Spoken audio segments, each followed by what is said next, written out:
আমাদের BS production হাউসের just chief guest হিসেবে দিদি আসবে। এটা জাস্ট একটা উপহার দিদিদের। বিএস প্রোডাকশন হাউসের রেগুলার আর্টিস্ট হিসেবে কাজ করবেন। শুভ সূচনা ঘোষণা করছি। সামান্য উপহার ওই দিনের জন্য। আমার কাছে মনে হচ্ছে জানি না ভালো লাগবে কিনা। কি বলো, অনেক সুন্দর। আবারও বুবলিকে ছেড়ে অপু বিশ্বাসের কাছে চলে এলো বারিশা হক। বারিশা হকের নতুন বিজনেস বিএস প্রোডাকশন হাউসের লঘু উন্মোচনে দাওয়াত দিল অপু বিশ্বাসকে, এবং সেই অনুষ্ঠানে চিফ গেস্ট হিসেবে থাকবে চিত্রনায়িকা অপু বিশ্বাস। এই উপলক্ষে অপু বিশ্বাসকে নিজ হাতে স্বর্ণের চেইন পরিয়ে দিল বারিশা হক।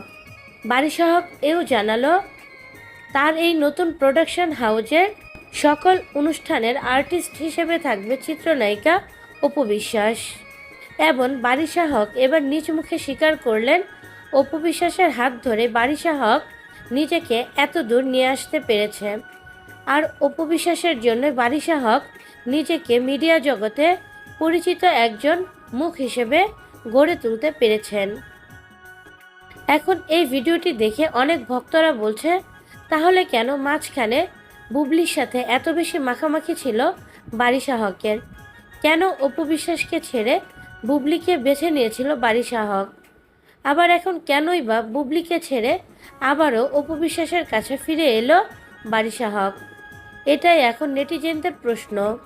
মাঝখানে বেশ কিছু অনুষ্ঠানে দেখা গিয়েছে বুবলির সাথে বারিশা হককে।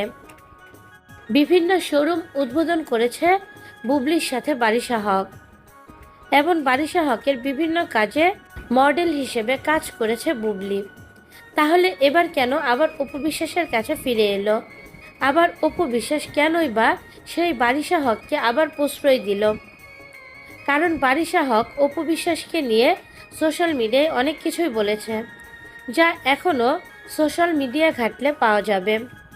প্রিয় ভিউয়ার্স, এই বিষয়টি নিয়ে আপনাদের কোনো মতামত থাকলে অবশ্যই তা জানিয়ে দিবেন আমাদের কমেন্টসের মাধ্যমে।